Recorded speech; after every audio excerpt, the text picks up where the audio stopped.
Perkenalkan, saya Ricardo Sinulinga dengan NIM 2005-12-04-078, asal S1 Teknik Informatika, Universitas Negeri Surabaya. Pada kesempatan ini, saya memenuhi tugas dalam mata kuliah jaringan komputer dan akan menjelaskan tentang standarisasi jaringan komputer.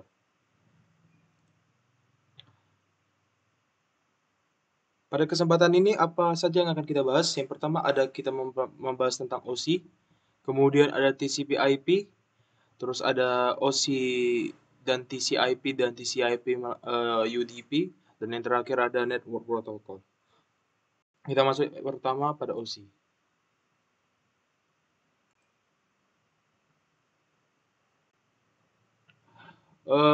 Untuk menyelenggarakan komunikasi berbagai macam vendor komputer diperlukan sebuah aturan baku yang standar dan disetujui oleh berbagai pihak.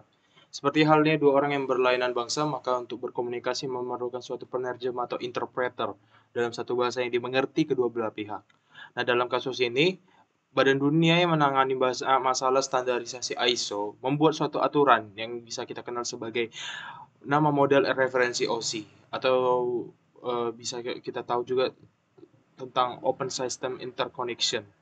Dengan demikian diharapkan semua vendor perangkat telekomunikasi haruslah berpedoman dengan model referensi ini dalam mengembangkan setiap protokolnya. Berdasarkan dokumen rekomendasi X.2200, standar OSI ini memiliki 7 layer, dan tiap layer ini memiliki definisi yang berbeda.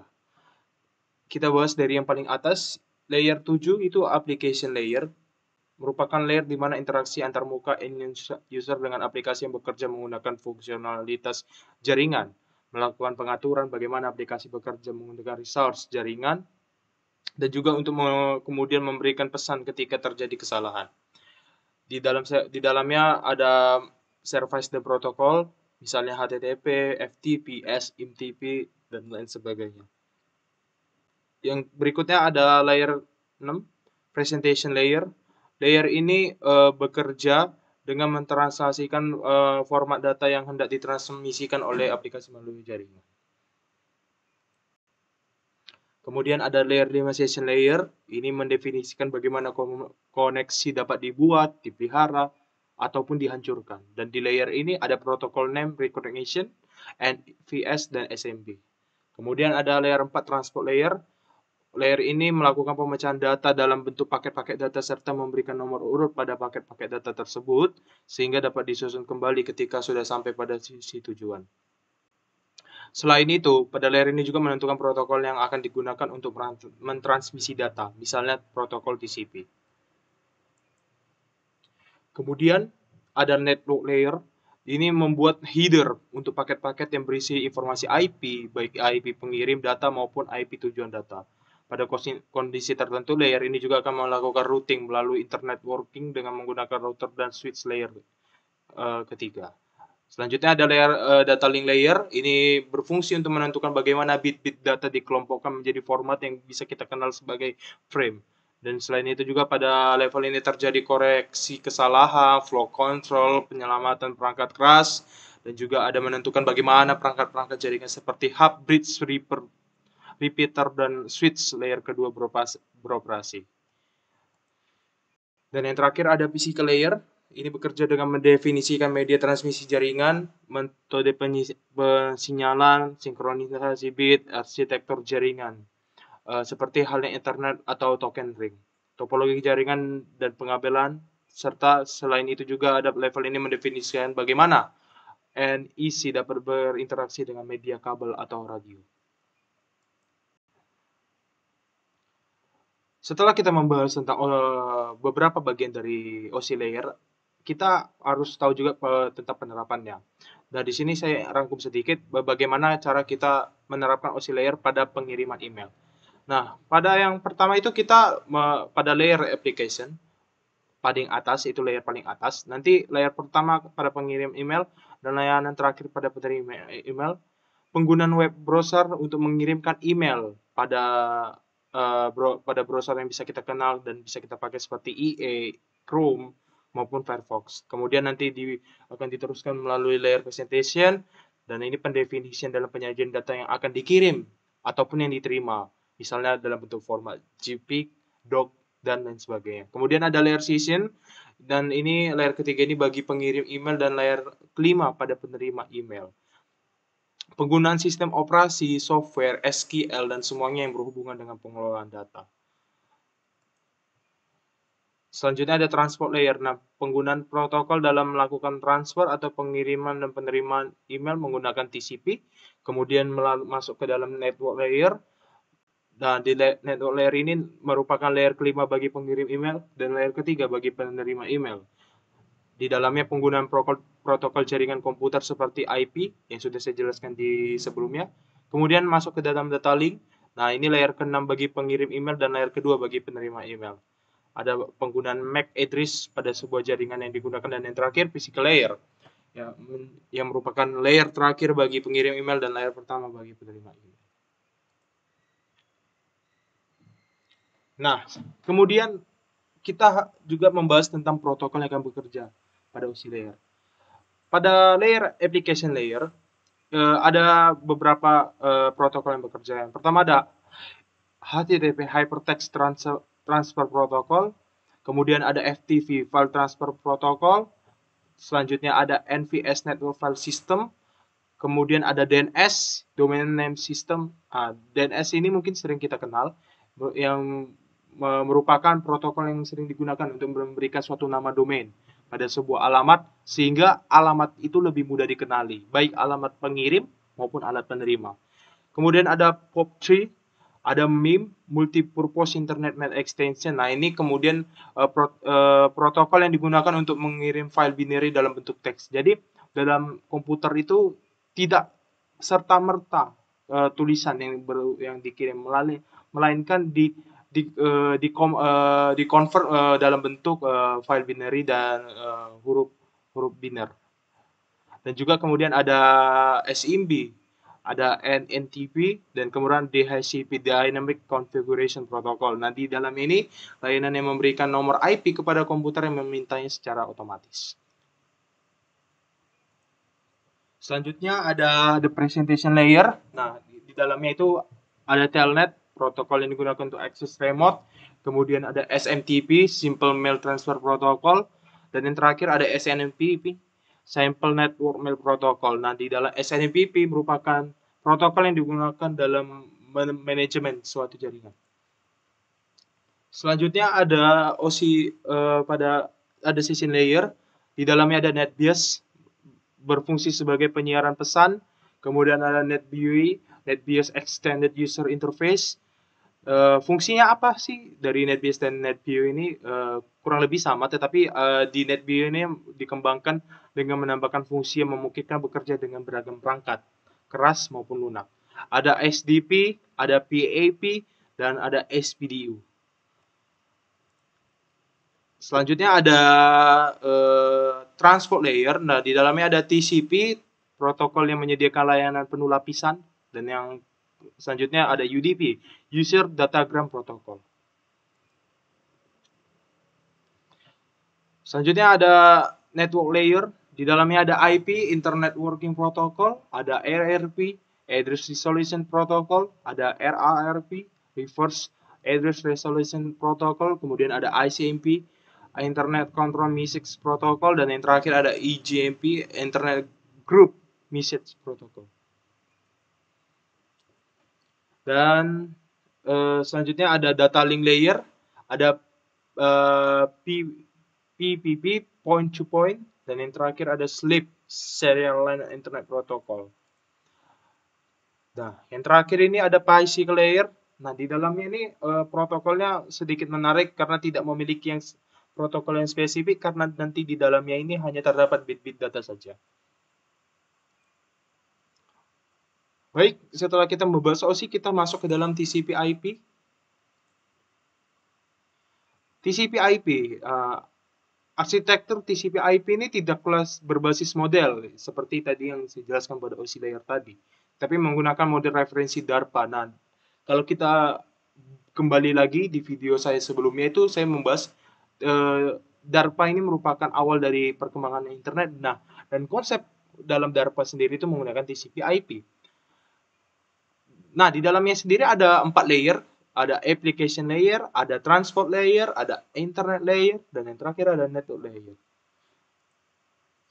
Nah, di dalamnya ini akan saya bahas lebih jelas lagi. Yang pertama tadi ada network layer paling bawah. Nah, ini dia sama halnya dengan data link dan physical layer pada OSI. Mengurusi banyak hal yang berhubungan tentang prosedur mekanis dan elektris dalam transmisi bit-bit data. Kemudian ada internet layer. Nah, di dalamnya berfungsi untuk memberikan layanan dasar pengantaran data. Nah, di dalamnya ini juga ada salah satu protokol yang bekerja pada layer ini ada IP. Nah, IP ini berfungsi untuk apa aja? Mentransfer data dari network access, menangani datagram, dan yang terakhir menangani skema pengamatan yang digunakan dalam pertukaran data dan menangani proses routing. Selanjutnya ada transport layer. Nah, sama seperti pada protokol OSI yang berfungsi untuk menghubungkan antara application layer dan internet layer. Nah, di dalamnya sendiri tadi protokolnya ada UDP, TCP, SNMP, Telnet, FTP, dan SMTP. Kemudian yang terakhir, yang paling atas adalah application layer, merupakan seperti gabungan dari layer application, presentation, dan session pada OSI. Model protokol TCP/IP ini akan dibuat dan berhubungan langsung dengan pemakai yang akan diletakkan di sini. Contohnya apa aja? FTP, SMTP, HTTP, SNMP, RPC, DNS, dan lain sebagainya.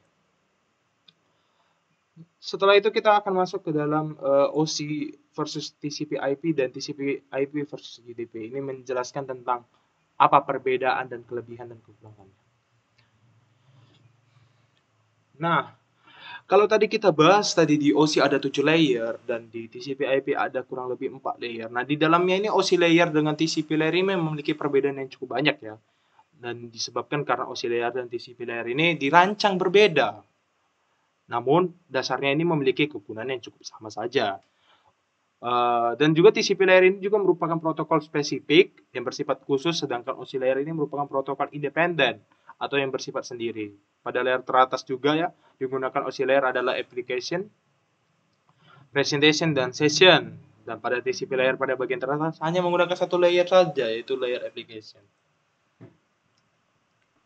Nah, semua standar yang digunakan pada suatu jaringan TCP layer ini bisa didapatkan secara percuma atau gratis dari berbagai situs di internet. Sedangkan OSI layer ini mendapatkan standar yang digunakan dan kita harus membelinya pada situs internet yang menyediakan standar tersebut. Karena perkembangannya ini sedikit terhambat karena dia memiliki layer yang cukup banyak, ada 7 layer, dan juga tidak seperti TCP layer yang berkembang dengan baik karena dia hanya memiliki sedikit layer saja.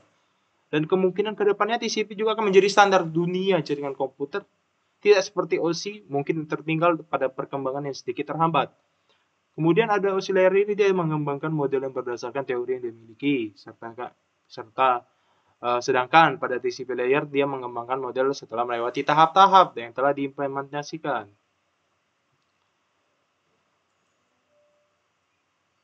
Baik, selanjutnya kita masuk TCP/IP dan UDP.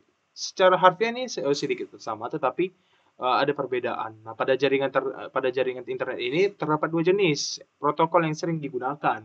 Ada UDP dan TCP sendiri. UDP itu merupakan singkatan dari User Data Protocol, sedangkan TCP itu ada Transmission to Control Protocol. Nah, keduanya ini memang sangat erat dan sulit dipisahkan karena tadi masuk ke dalam layer-layer tadi. Namun, ternyata ada beberapa perbedaan di antaranya. Dan kita akan masuk apa saja perbedaannya. Nah, sebelum itu UDP adalah jenis protokol internet yang memungkinkan sebuah perangkat lunak pada komputer itu bisa mengirimkan pesan ke komputer lain melalui jaringan tanpa perlu ada komunikasi awal. Tapi di TCP ini adalah bagian inti penting dari internet protokol yang nanti kemudian akan sering kita kenal dan akan sering disebut sebagai TCP/IP. Nah, TCP ini sendiri berada di transport layer yang memiliki urutan rapi dan menyediakan komunikasi yang dapat diandalkan.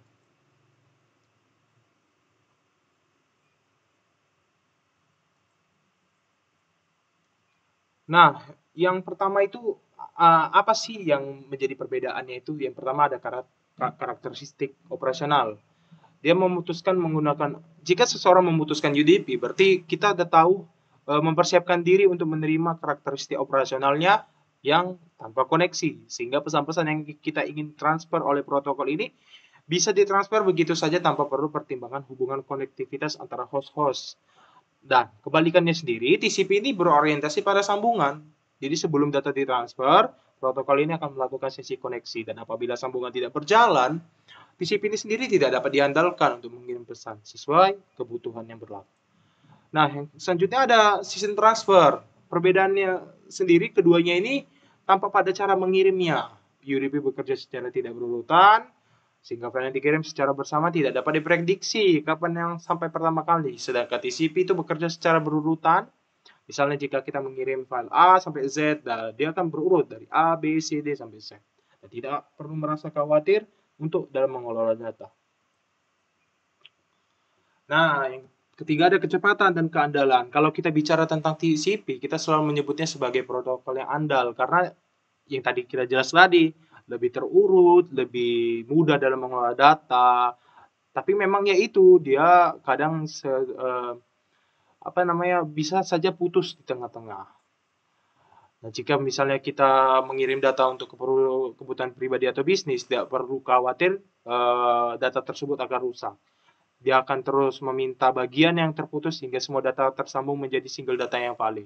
Nah, tapi di UDP ini dia lebih berkonotasi pada kecepatan. Nah, tandanya apa? Kita akan merasa kecewa ketika mencoba mengirimkan data yang kita kirim itu tidak dipastikan sudah terkirim dengan utuh atau tidak. Maka itulah banyak pengguna UDP yang mengeluhkan data korup setelah dicek dan dibuka. Nah, yang keempat ada port. Perbedaannya ini adalah penggunaan port. Nah, dalam port ini TCP menggunakan 16 bit, sedangkan di UDP itu diklasifikasikan pada 3 jenis, di mana pengguna bisa memilih untuk menggunakan port tipe apa, entah itu port terdaftar, port terkenal, atau port abnormal. Nah, setiap masing-masing port ini tentunya memiliki karakter angka yang berbeda dan sangat unik. Dan ini juga mendukung tadi yang di sebelumnya itu mendahulukan kecepatan. Jadi ini lebihnya dari UDP ini sendiri. Nah, yang terakhir ini kemudahan dalam menggunakan. Tentu saja beberapa orang itu sangat terobsesi pada UDP, tapi tidak sedikit pula yang lebih nyaman menggunakan TCP. Dari segi kemudahan user, pada dasarnya TCP jauh lebih mudah untuk dioperasikan. Dan TCP ini juga memiliki karakter yang unik dalam menyelesaikan kebutuhan saat berencana mengirim data. Dan tentu saja, yang tadi sudah saya jelaskan juga, di dalam TCP ini, data itu tidak mudah korup, tidak seperti UDP. Nah, yang terakhir kita masuk kepada network protocol. Nah, protokol jaringan komputer ini adalah aturan yang ada pada suatu jaringan komputer yang harus ditaati oleh berbagai pihak pengirim dan penerima agar dapat saling berkomunikasi meskipun sistemnya berbeda. Nah, pada awalnya dulu di tahun 1970-an protokol ini hanya digunakan untuk menghubungkan beberapa node saja. Baru pada awal tahun 1990-an internet itu tumbuh dengan pesat, ada berbagai jenis protokol yang mulai bermunculan. Namun, dengan banyaknya jenis protokol tersebut malah menimbulkan sebuah masalah, yaitu adanya ketidakcocokan dari jenis protokol data pabrik tertentu dengan jenis lainnya sehingga tidak bisa saling berkomunikasi. Nah, terdapat jenis protokol jaringan komputer yang bisa kita terapkan pada perangkat keras, perangkat lunak, maupun kombinasi keduanya. Nah, di sini saya ingin menjelaskan jenis-jenis tersebut, apa saja di dalam. Yang pertama ada Ethernet. Ini merupakan jenis protokol yang menggunakan suatu metode akses berupa CSMA atau CD, Carrier Sense Multiple Access atau Collision Detection. Kemudian ada Local Talk. Jenis protokol ini dikembangkan oleh perusahaan Apple yang ditujukan untuk komputer Macintosh dengan metode CSMA CA, Carrier Sense Multiple Access Collision Avoidance. Dan yang ketiga ada token ring. Nah, ini dikembangkan oleh IBM dengan metode akses pengiriman informasi yang berada pada dalam satu lingkaran protokol. Jadi untuk token ring ini cuma menggunakan topologi ring lebih tepatnya. Dan kemudian ada FDDI, Fiber Distributed Data Interface. Nah, di dalamnya ini jaringan protokol yang dipakai untuk menyambungkan beberapa komputer dengan tipe area lokal yang meliputi wilayah jarak jauh. Nah, metodologi yang digunakan adalah dengan token dan topologi ring kembar. Terus ada TCP/IP, nah ini tadi kita sudah jelaskan. Terus ada UDP juga. Terus yang kemudian ada ECMP, ini Internet Control Message Protocol, dan untuk jenis protokol ini digunakan pada sistem komputer jaringan yang digunakan untuk mengirim pesan kesalahan pada jaringan yang digunakan. Kemudian ada HTTP, ini merupakan sangat familiar sekali, Hypertext Transfer Protocol.